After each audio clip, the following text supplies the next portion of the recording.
ആദ്യം എഴുതിയ അത്രയും വിദ്യാർത്ഥികളൊന്നും രണ്ടാമത്തെ നീറ്റ് എഴുതാനായിട്ട് പോകുന്നില്ല. മിനിമം ഒരു 20 മുതൽ 25% വിദ്യാർത്ഥികളുടെ കുറവ് സെക്കൻഡ് നീറ്റ് ഇപ്പോൾ കണ്ടക്ട് ചെയ്യുന്ന സമയത്ത് വരും. ഇത്തവണത്തെ കൗൺസിലിംഗ് എക്സ്റ്റെൻഡ് ആയി ഡിസംബർ വരെ പോകാനായിട്ടുള്ള ചാൻസ് വളരെ കൂടുതലാണ്.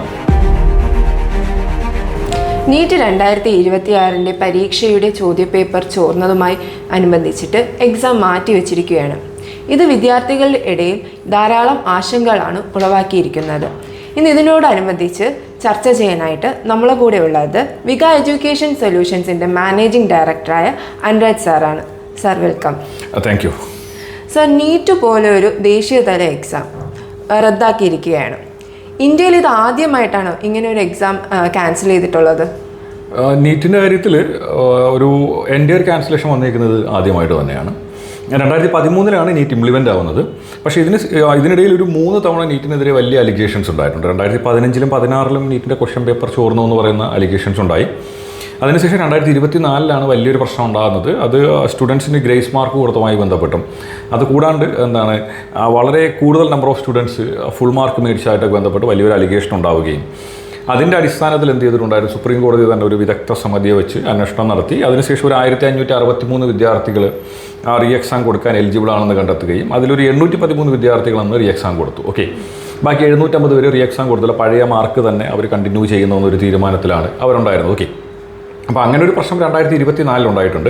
പക്ഷേ ഇപ്പോഴാണ് എന്ത് ചെയ്തിരിക്കുന്നത്, നീറ്റിൻ്റെ എക്സാമിനേഷൻ ക്യാൻസൽ ചെയ്തുകൊണ്ട് ഒരു നോട്ടിഫിക്കേഷൻ എന്ത് ചെയ്തിരിക്കുന്നത് നാഷണൽ ടെസ്റ്റിംഗ് ഏജൻസിയുടെ സൈഡിൽ നിന്ന് തന്നെ ഉണ്ടായിരിക്കുന്നത്. കാരണം ഇപ്പോൾ CBI അന്വേഷണം നടക്കുന്നുണ്ട്. പക്ഷേ ഇപ്പോൾ നടന്നിരിക്കുന്നത് വലിയൊരു അലിഗേഷനാണ്. അതായത് ഇപ്പോൾ ചോദ്യപേപ്പർ ചോർന്നു, അത് എന്ത് ചെയ്തിട്ടുണ്ട് 20,000 മുതൽ 10 ലക്ഷം രൂപയ്ക്ക് വരെയൊക്കെയാണ് വാട്സപ്പ് വഴിയും ടെലിഗ്രാം വഴിയൊക്കെ എന്ത് ചെയ്തേക്കുന്നത്, സെല്ല് ചെയ്തേക്കുന്നത്. ഓക്കെ, അപ്പോൾ വേൾഡിൽ തന്നെ ഏറ്റവും കൂടുതൽ വിദ്യാർത്ഥികൾ എഴുതുന്ന ഒരു കോമ്പറ്റേറ്റീവ് എക്സാമാണ് നീറ്റ് എന്ന് പറയുന്നത്. ഈ വർഷം ഏകദേശം 26 ലക്ഷത്തോളം വിദ്യാർത്ഥികളാണ് നീറ്റിൻ്റെ എക്സാമിനേഷൻ എഴുതിയേക്കുന്നത്. ഓക്കെ, അപ്പോൾ ഇത്രയേറെ വിദ്യാർത്ഥികൾ എഴുതുന്ന ഒരു എക്സാമിനേഷൻ വളരെ ഒരു തരത്തിലുള്ള ഒരു സുരക്ഷാ മാനദണ്ഡങ്ങളും ഇല്ലാത്ത രീതിയിൽ അത് ഓപ്പറേറ്റ് ചെയ്യപ്പെട്ടു എന്ന് പറഞ്ഞു കഴിഞ്ഞാൽ വളരെ ശ്രദ്ധയോടുകൂടെ നമ്മൾ നോക്കേണ്ട ഒരു കാര്യം തന്നെയാണ്. കാര്യം ഇത് ഇന്ത്യയിലുള്ള സയൻസ് ബാക്ക്ഗ്രൗണ്ടിൽ പഠിച്ചിട്ട് സയൻസ് ബാക്ക്ഗ്രൗണ്ടിൽ തന്നെ അഡ്മിഷൻ എടുക്കണം എന്നാഗ്രഹിച്ചിരിക്കുന്ന എല്ലാ വിദ്യാർത്ഥികളുടെയും ലൈഫിനെ ബാധിക്കാൻ പോകുന്ന വലിയൊരു പ്രശ്നം തന്നെയാണ്. കൂടാതെ റിപ്പീറ്റേഴ്സിനെ ഇത് ഒരുപാട് ബാധിക്കുന്നുണ്ട്. റിപ്പീറ്റേഴ്സിനെയും അതുകൂടാണ്ട് ഫസ്റ്റ് അറ്റംപ്റ്റ് സ്റ്റുഡൻസിനെയൊക്കെ ഇത് വളരെ രീതിയിൽ ഈ ഒരു പ്രശ്നം ബാധിക്കപ്പെടാനായിട്ട് പോവുകയാണ്. കാര്യം എന്തായാലും ഇത്തവണത്തെ കൗൺസിലിംഗ് വളരെ ലെങ്തിയായിട്ട് പോകും. അത് കൂടാണ്ട് അടുത്ത് വരാൻ പോകുന്ന പ്രശ്നം എന്ന് പറഞ്ഞു കഴിഞ്ഞാൽ ഇത്തവണ ആദ്യം എഴുതിയ അത്രയും വിദ്യാർത്ഥികളൊന്നും രണ്ടാമത്തെ നീറ്റ് എഴുതാനായിട്ട് പോകുന്നില്ല. മിനിമം ഒരു 20 മുതൽ 25% വിദ്യാർത്ഥികളുടെ കുറവ് സെക്കൻഡ് നീറ്റ് ഇപ്പോൾ കണ്ടക്ട് ചെയ്യുന്ന സമയത്ത് വരും. ഇപ്പോൾ ജൂൺ മാസം 21 നീറ്റിൻ്റെ പുതിയ എക്സാമിനേഷൻ വരാനായിട്ട് പോകണം. അപ്പോൾ എന്തായാലും വിദ്യാർത്ഥികളുടെ അളവിൽ വളരെ ഗണ്യമായൊരു കുറവുണ്ടാവും. അത് കൂടാണ്ട് ഇത്തവണത്തെ കൗൺസിലിംഗ് എക്സ്റ്റെൻഡായി വളരെ ലെങ്തിയായി ഏകദേശം ഡിസംബർ വരെയൊക്കെ പോകാനായിട്ടുള്ളൊരു സാധ്യത ഉണ്ട്. സാർ ഇപ്പോൾ പറഞ്ഞു കൗൺസിലിങ്ങിൻ്റെ കാര്യം, ഇത് വളരെ വലിയ രീതിയിലായിരിക്കും കൗൺസിലിങ്ങിനെ ബാധിക്കുന്നത്? 100%. ഇതിപ്പോൾ ഒരിക്കലും നീറ്റിൻ്റെ കൗൺസിലിങ്ങിനെ മാത്രമല്ല ബാധിക്കാനായിട്ട് പോകുന്നത്. ഇത് ബാധിക്കാനായിട്ട് പോകുന്നതെന്ന് പറഞ്ഞാൽ ഇന്ത്യയിലുള്ള സയൻസ് റിലേറ്റഡ് ആയിട്ടുള്ള കോഴ്സുകളുടെ എല്ലാ കൗൺസിലിങ്ങിനെയും ഈ ഒരു പ്രശ്നം ബാധിക്കും. അതിനായിട്ടുള്ള ഏറ്റവും വലിയൊരു കാര്യം എന്ന് പറഞ്ഞു കഴിഞ്ഞാൽ ഞാൻ നേരത്തെ പറഞ്ഞതുപോലെ 2024 മെയ് മാസം 5 നടക്കുന്നത് നീറ്റിൻ്റെ എക്സാമിനേഷൻ നടന്നിട്ടുണ്ടായിരുന്നത്. അതിനുശേഷം ഈ ഒരു അലിഗേഷൻസ് വന്നതിന് ശേഷം 813 വിദ്യാർത്ഥികളുടെ രണ്ടാമത്തെ എക്സാം നടന്നതെന്ന് പറഞ്ഞാൽ ജൂൺ മാസം 23 ഇത്തവണ നടന്നിരിക്കുന്ന ഇപ്പോൾ എക്സാം നടക്കുമെന്ന് പറഞ്ഞിരിക്കുന്നതും 2 ദിവസത്തെ ഡിഫറൻസിലാണ് ഈ ഒരു എക്സാം നടന്നിട്ടുള്ളത്. പക്ഷേ ഈ എക്സാം വീണ്ടും നീട്ടി വെക്കുന്നതും ബാക്കി എല്ലാ പ്രോസസ്സിങ്ങും വീണ്ടും ഡിലേ ആയിക്കൊണ്ടിരിക്കുക. അതെ, പക്ഷേ നമ്മളിപ്പോൾ ഇവിടെ വന്നിരിക്കുന്ന 2 മാസത്തെ ഡിലേ ആണ്. മെയ്യിൽ എക്സാം നടക്കും, 2 മാസത്തെ ഡിലേയിൽ ജസ്റ്റ് 1 മന്തിൻ്റെ ഡിലേ ആണ്. പക്ഷേ കൗൺസിലിംഗ് വന്ന സമയത്ത് 2024 സംഭവിച്ചതെന്ന് പറഞ്ഞു കഴിഞ്ഞാൽ അതായത് ഫൈനൽ റൗണ്ട് സ്ട്രേ വേക്കൻസി നമുക്ക് ഓൾ ഇന്ത്യ തലത്തിൽ മേജർലി 4 റൗണ്ട് കൗൺസിലിംഗ് ആണുള്ളത്. ഒന്ന് ഫസ്റ്റ് റൗണ്ട് വരുന്നുണ്ട്, second round counselling, mop-up, then stray vacancy. അപ്പോൾ സ്ട്രേ വേക്കൻസി കഴിഞ്ഞിട്ട് ഒരു വിദ്യാർത്ഥിക്ക് ജോയിൻ ചെയ്യാനായിട്ടുള്ള last date medical counselling committee, അതായത് നീറ്റിൻ്റെ കൗൺസിലിംഗ് ഓൾ ഇന്ത്യ തലത്തിൽ നടത്തുന്നത് MCC ആണ്. അപ്പോൾ MCC കൊടുത്തിരുന്ന ലാസ്റ്റ് ഡേറ്റ് എന്ന് പറഞ്ഞു കഴിഞ്ഞാൽ നവംബർ മാസം 31 ആയിരുന്നു. പക്ഷേ നവംബർ മാസം 31 ഈ പ്രശ്നം സോർട്ട് ഔട്ട് ആയില്ല. അതിനുശേഷം 2 റൗണ്ട് സ്പെഷ്യൽ സ്ട്രേ വേക്കൻസീസ് ഉണ്ടായിരുന്നു. അപ്പം സ്പെഷ്യൽ സ്ട്രേ വേക്കൻസി കഴിഞ്ഞിട്ട് വിദ്യാർത്ഥികൾ ക്ലാസ്സിൽ കയറിയെന്ന് പറഞ്ഞാൽ ഡിസംബർ മാസം 31 വരെ അന്ന് എന്ത് ചെയ്തിട്ട് MCC തന്നെ ഡേറ്റ് കൊടുത്തിട്ടുണ്ടായിരുന്നു. അപ്പം ഈ ഡിസംബർ 31 കഴിഞ്ഞിട്ട് സ്റ്റേറ്റിൻ്റെ കൗൺസിലിങ്ങുകൾ പോയിട്ടുണ്ടായിരുന്നു. കാര്യം ഫസ്റ്റ് നടക്കുന്നത് സെൻട്രൽ കൗൺസിലിംഗ് ആണ്, അത് കഴിഞ്ഞിട്ടാണ് സ്റ്റേറ്റ് വരുന്നത്. ഓക്കെ, സോ അതാണ് ഞാൻ ആമുഖത്തിൽ തന്നെ പറഞ്ഞത്. ഇത്തവണത്തെ കൗൺസിലിംഗ് എക്സ്റ്റെൻഡായി ഡിസംബർ വരെ പോകാനായിട്ടുള്ള ചാൻസ് വളരെ കൂടുതലാണ്. ഇനി ഈ ഒരു കാര്യം ബാധിക്കപ്പെടാൻ പോകുന്ന മറ്റ് തലങ്ങൾ എവിടെയാണെന്ന് പറഞ്ഞു കഴിഞ്ഞാൽ ഇത്തവണ നമുക്ക് എന്തുണ്ട് MBBS, BSc നഴ്സിംഗ്, BDS ഈ 3 കോഴ്സുകളാണ് ഓൾ ഇന്ത്യ തലത്തിൽ എന്തിൽ വരുന്നത്, കൗൺസിലിങ്ങിൽ വരുന്നത്. ഓക്കെ, നിങ്ങൾ നോർമലി ഒന്ന് ചിന്തിക്കുക. ഇപ്പോൾ പിന്നെ നമ്മുടെ ഒരു വിദ്യാർത്ഥി ഇപ്പോൾ കേരളത്തിൽ എന്ത് ചെയ്തു, ആൾക്ക് +2ൻ്റെ മാർക്ക് വെച്ചിട്ടാണ് കേരളത്തിൽ നമുക്ക് എന്ത് വരുന്നത്, കൗൺസിലിംഗ് വരുന്നത്, ശരിയല്ലേ? അപ്പോൾ നമ്മുടെ ഒരു വിദ്യാർത്ഥിക്ക് തിരുവനന്തപുരം മെഡിക്കൽ കോളേജിൽ BSc നഴ്സിംഗിന് അഡ്മിഷൻ കിട്ടി. ഇതേ സ്റ്റുഡൻറ്റ് തന്നെ നീറ്റും എഴുതിയിട്ടുണ്ടായിരുന്നു, ശരിയല്ല? അപ്പോൾ ഈ സ്റ്റുഡൻറ്റ് നീറ്റ് എഴുതി കഴിഞ്ഞിട്ട് ഈ വിദ്യാർത്ഥിക്ക് എന്ത് ചെയ്തു, നല്ല സ്കോർ കിട്ടിയിട്ട് ആളുടെ സ്കോറിന് എന്ത് ചെയ്തു, ഡൽഹി എയിംസിൽ അഡ്മിഷൻ കിട്ടിയെന്നിരിക്കുക. അപ്പോൾ ഓൾറെഡി എന്ത് ചെയ്തു, ഈ കുട്ടി ട്രിവാൻഡ്രം മെഡിക്കൽ കോളേജിൽ ക്ലാസ്സിലുണ്ട് എന്ന് നിങ്ങൾ അസ്യൂം ചെയ്യുക. അപ്പോൾ ഈ വിദ്യാർത്ഥിക്ക് നീറ്റിൻ്റെ 4ാം റൗണ്ട് കൗൺസിലിംഗ് ആണ് എയിംസിൽ കിട്ടുന്നതെങ്കിൽ ഇപ്പോഴത്തെ ഒരു സ്ട്രാറ്റജി വെച്ചിട്ട് നീറ്റിൻ്റെ 4ാം റൗണ്ട് കൗൺസിലിംഗ് നടക്കാൻ ഏകദേശം എന്താവും, നവംബർ ഡിസംബർ വരെ പോകും. അപ്പോൾ ഈ നവംബർ ഡിസംബറിൽ ഈ വിദ്യാർത്ഥി ഇവിടുന്ന് വിഡ്രോ ചെയ്ത് എയിംസിൽ പോയി ജോയിൻ ചെയ്ത് കഴിഞ്ഞാൽ അവിടെ എന്ത് ചെയ്യും, ഒരു സീറ്റ് എന്തായാലും വേക്കൻറ്റ് വരും. സ്റ്റേറ്റിൽ വേണ്ട സീറ്റ് വേക്കൻറ്റ് ഒന്നില്ലേ? സോ അതുകൊണ്ടാണ് ഞാൻ പറഞ്ഞത്, ഈ ഒരു പ്രശ്നം ബാധിക്കാൻ പോകുന്നത് നീറ്റിൻ്റെ കൗൺസിലിങ്ങിനെ മാത്രമല്ല, എല്ലാ സ്റ്റേറ്റുകളുടെയും BSc നഴ്സിംഗ്, പാരാമെഡിക്കൽ കോഴ്സുകൾ, അലൈഡ് കോഴ്സുകൾ, അതുകൂടാണ്ട് വെറ്റിനറി അടക്കമുള്ള എല്ലാ കോഴ്സുകളുടെയും കൗൺസിലിങ്ങിനെ ഈ ഒരു പ്രശ്നം 100% ബാധിക്കും. സാർ ഇപ്പോൾ നേരത്തെ പറഞ്ഞു, ഇനി അടുത്ത എക്സാം എഴുതുന്ന സമയത്ത് കുട്ടികളുടെ എണ്ണം ആദ്യം അപ്ലൈ ചെയ്തതിനേക്കാളും കുറവാൻ സാധ്യതയുണ്ടെന്ന്. അതെന്തായിരുന്നു അങ്ങനെ പറയാൻ? അതിനകത്തുള്ള മേജറായിട്ടുള്ള കാര്യം എന്ന് പറഞ്ഞു കഴിഞ്ഞാൽ, നമ്മളിപ്പോൾ ഒരു നീറ്റിൻ്റെ ഒരു സ്റ്റാറ്റിസ്റ്റിക്സിലോട്ട് വരുന്ന സമയത്തെന്ന് പറഞ്ഞാൽ, ഇപ്പോൾ എനിക്ക് MBBS തന്നെ വേണമെന്ന് പറഞ്ഞ് നീറ്റ് എഴുതുന്ന വിദ്യാർത്ഥികൾ എന്താണ്, എനിക്ക് തോന്നുന്നു ഒരു 30% അല്ലെങ്കിൽ 35% ഉണ്ടാവത്തുള്ളൂ, ശരിയല്ലേ?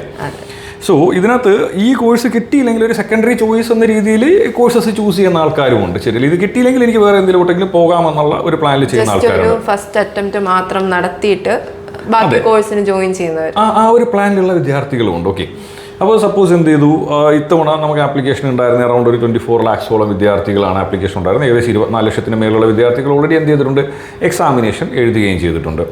സോ ഇതിൽ തന്നെ ഓൾറെഡി നമുക്ക് എന്തുണ്ട്, പിന്നെ മറ്റുള്ള സ്റ്റേറ്റുകളിലും ഇപ്പോൾ കേരളത്തിലായാലും ഒക്കെ BSc നഴ്സിംഗ് പോലുള്ള കോഴ്സുകൾ, ഇനിയില്ലെങ്കിൽ എഞ്ചിനീയറിംഗ് പ്രോഗ്രാമുകൾക്ക് അല്ലെങ്കിൽ BPT പോലുള്ള കോഴ്സുകൾ, ഇത്തരത്തിലുള്ള പല കോഴ്സുകൾക്കും അഡ്മിഷൻ എടുത്ത സ്റ്റുഡൻസ് ഉണ്ട്. സോ ആ പറഞ്ഞ വിദ്യാർത്ഥികളൊന്നും തന്നെ ഇനി എന്തായാലും നീറ്റ് എഴുതാൻ വരാൻ പോകുന്നില്ല. ഇവരെ ഓൾറെഡി അഡ്മിഷൻ എടുത്ത് ഫീസ് അടച്ചു, അവർ വേറെ കോഴ്സുകൾ എന്ത് ചെയ്തിട്ടു, ആ ഒരു ഡൈവേർഷനിലോട്ട് അവർ പോയി കഴിഞ്ഞു. അപ്പോൾ അതുകൊണ്ട് തന്നെ എൻ്റെ ഒരു അസംഷൻ വെച്ചിട്ട് മിനിമം 20 മുതൽ 25% വിദ്യാർത്ഥികളുടെ കുറവ് എന്നുണ്ടാവും അടുത്ത് വരുന്ന എക്സാമിനേഷനിൽ ഉറപ്പായിട്ടും ഉണ്ടാവും. അതിനകത്ത് വേറൊരു മാറ്റമില്ലാത്ത കാര്യമാണ്. ഇനിയിപ്പോൾ രണ്ടാമത്തെ നീറ്റ് എഴുതാൻ പോകുന്ന ആൾക്കാരെന്ന് പറഞ്ഞാൽ സീരിയസ്ലി എനിക്ക് ഈ കോഴ്സ് തന്നെ വേണമെന്ന് ചിന്തിക്കുന്ന ആൾക്കാരാണ്, മനസ്സിലായോ? അല്ലാണ്ട് എൻ്റെ കൂട്ടുകാരൻ എഴുതി അതുകൊണ്ട് എനിക്ക് വേണം എന്ന് ചിന്തിക്കുന്ന ആൾക്കാർ എന്തായാലും സെക്കൻഡ് നീറ്റ് എഴുതാൻ പോകുമെന്ന് എനിക്ക് തോന്നുന്നില്ല. എന്തായാലും നീറ്റ് എഴുതി അതിലൂടെ ഉള്ള കോഴ്സസ് ഏതെങ്കിലും കിട്ടുകയാണെങ്കിൽ നല്ലതാണ് എന്ന് ചിന്തിക്കുന്ന ആൾക്കാർ ആയിരിക്കും മെജോറിറ്റിയിൽ ഇനി പോകാനായിട്ട് സാധ്യതയുള്ളത്. സാർ, ഇനി റിപ്പീറ്റേഴ്സ് വീണ്ടും നീറ്റ് രണ്ടാമത് കണ്ടക്ട് ചെയ്യുന്നത് എഴുതാൻ ചാൻസസ് ഉണ്ടോ? റിപ്പീറ്റേഴ്സിനെ സംബന്ധിച്ചിട്ട് എന്തായാലും അവർക്ക് എഴുതി തന്നെ ആവണ്ടേ. കാര്യം റിപ്പീറ്റേഴ്സിൻ്റെ കേസിലോട്ട് വരുന്ന സമയത്തെന്ന് പറഞ്ഞു കഴിഞ്ഞാൽ ഇപ്പോൾ നമുക്ക് പിന്നെ 2 വർഷം 3 വർഷം 4 വർഷം ഒക്കെ റിപ്പീറ്റ് ചെയ്യുന്ന ആൾക്കാരാണ്. അപ്പോൾ എന്തായാലും അവർ നീറ്റ് എഴുതുമെന്ന് തന്നെയാണ് എനിക്ക് തോന്നുന്നത്. ഇല്ലാണ്ട് ഇത് സ്കിപ്പ് ചെയ്ത് പോകാനായിട്ടുള്ളൊരു സാധ്യത ഉണ്ടെന്ന് എനിക്ക് തോന്നുന്നില്ല. പിന്നെ പിള്ളേർക്ക് വരുന്ന ഏറ്റവും വലിയൊരു ടെൻഷൻ എന്ന് പറഞ്ഞു കഴിഞ്ഞാൽ രണ്ടാമത്തെ ഇനി നടക്കുന്ന എക്സാം ടഫ് ആവുമോ അല്ലെങ്കിൽ ഈസി ആയിരിക്കുമോ, പിന്നെ ഇത് കൗൺസിലിങ്ങിനെ ബാധിക്കുമോ, അങ്ങനെയൊക്കെയുള്ള കുറേ കൺഫ്യൂഷൻസ് സ്റ്റുഡൻസിൻ്റെ ഇടയിൽ നിൽക്കുന്നുണ്ട് എന്നാണ് ഞാൻ കരുതുന്നത്. സാർ, ഇപ്പോൾ നേരത്തെ പറഞ്ഞതുപോലെ റീ എക്സാമിനേഷനൊക്കെ വരുന്ന സമയത്ത് ഇനി അവരുടെ മാർക്കിനെയും അഡ്മിഷൻസിനെയും അത് നന്നായിട്ട് ബാധിക്കത്തില്ലേ?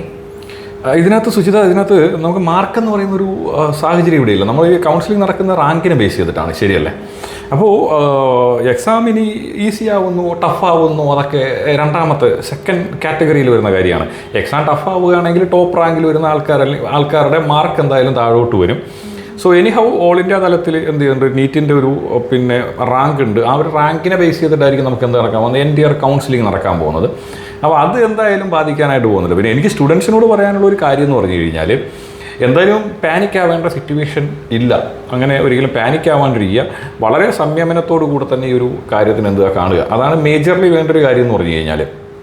ഇപ്പോൾ ആ സ്റ്റുഡൻസ് ഈ ഒരു സിറ്റുവേഷനിൽ ചിന്തിക്കേണ്ടതെന്ന് പറഞ്ഞാൽ അവർക്ക് അഡീഷണലായി പഠിക്കാനായിട്ടൊരു 40-45 ഡേയ്സ് കിട്ടിയെന്ന് ചിന്തിക്കുന്നതായിരിക്കും നല്ലത്. ഇപ്പോൾ സുജിത നേരത്തെ പറഞ്ഞ പോലെ ഈ റിപ്പീറ്റേഴ്സിൻ്റെയൊക്കെ ഒരു മാനസികാവസ്ഥ വളരെ ബുദ്ധിമുട്ടുള്ളൊരു മാനസികാവസ്ഥയിലൂടെയാണുള്ളത്. അവർ സാർ പറഞ്ഞതുപോലെ തന്നെ ചിലർ 3 years ആയിരിക്കും, ചിലർ 4 years ആയിരിക്കും നീറ്റ് തന്നെ വേണം, MBBS പഠിക്കണമെന്ന ആഗ്രഹത്തോടെ അപ്ലൈ ചെയ്യുന്നത്. അവർക്കിതൊക്കെ ഒരു നല്ലൊരു മാനസിക സംഘർഷമാണ് ഉണ്ടാക്കുന്നത്. അല്ല, ഇതിനകത്ത് ഇപ്പോൾ മേജറായിട്ടുള്ളൊരു പ്രശ്നം എവിടെയാണെന്ന് പറഞ്ഞു കഴിഞ്ഞാൽ കഴിഞ്ഞ ഈ റിപ്പീറ്റിംഗ് പീരീഡിൽ ഏകദേശം 1 വർഷമൊക്കെ ആയിട്ട് കറക്റ്റ് ഒരു ടൈം ടേബിൾ ഇട്ട് ഒരു ദിവസം എന്താണ് ഒരു പിന്നെ 3-4 മണിക്കൂറൊക്കെ ഉറങ്ങി അത്രയും സ്ട്രെയിൻ എടുത്ത് ഈ എക്സാം കഴിഞ്ഞിട്ടൊന്ന് റെസ്റ്റ് ചെയ്യാമെന്നൊക്കെ പറഞ്ഞിരുന്ന കുട്ടികളുണ്ട്. അപ്പോൾ അവർ വീണ്ടും ഈ ഒരു ട്രാക്കിലോട്ട് ഇടപ്പെടുന്ന ഒരു പ്രശ്നമാണ് ഉണ്ടായിട്ടുള്ളത്. സോ എനിഹൗ എന്തെന്ന് പറഞ്ഞാലും എന്തായാലും എക്സാം കൊടുത്തേ പറ്റത്തുള്ളൂ. കറൻ്റിൽ എന്ത് ചെയ്തിട്ടുണ്ട്, റീഫണ്ടിൻ്റെ ആപ്ലിക്കേഷൻസ് ഓൾറെഡി എന്ത് ചെയ്തിട്ടുണ്ട്, ഓപ്പൺ ആയിട്ടുണ്ട്. റീഫണ്ടിനുള്ള പിന്നെ റിക്വസ്റ്റ് കൊടുത്ത് റീഫണ്ട് എടുക്കണം, പുതുതായി നമ്മൾ ആപ്ലിക്കേഷൻ കൊടുക്കണം, ഫീസ് അടയ്ക്കണം. 21-ാം തീയതി എക്സാമിനേഷൻ നടത്തുമെന്നാണ് പറഞ്ഞിരിക്കുന്നത്. സോ എനിഹോ ഇതിനകത്ത് ഏറ്റവും ബാധിക്കപ്പെടാൻ പോകുന്ന കാര്യങ്ങളെന്ന് പറഞ്ഞാൽ എന്തായാലും ഇന്ത്യയിലെ എൻറ്റയർ കൗൺസിലിംഗ് എക്സ്റ്റെൻഡായി പോകും.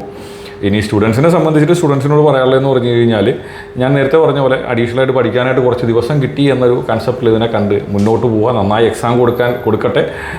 എല്ലാ വിദ്യാർത്ഥികൾക്കും നല്ല കോളേജുകളിൽ അവരുദ്ദേശിക്കുന്ന കോഴ്സിന് അഡ്മിഷൻ കിട്ടട്ടെ എന്നാണ് എനിക്ക് പ്രാർത്ഥിക്കാനായിട്ട് സാധിക്കുക.